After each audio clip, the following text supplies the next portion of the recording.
सुबह सवेरे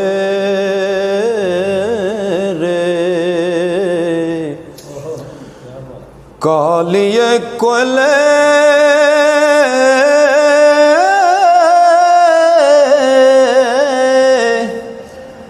ना बोल गमा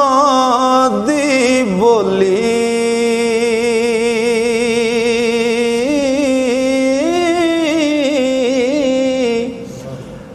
ना वस तेरे ना वस मेरे जो लिखया पैना चोली ना वस तेरे ना वस मेरे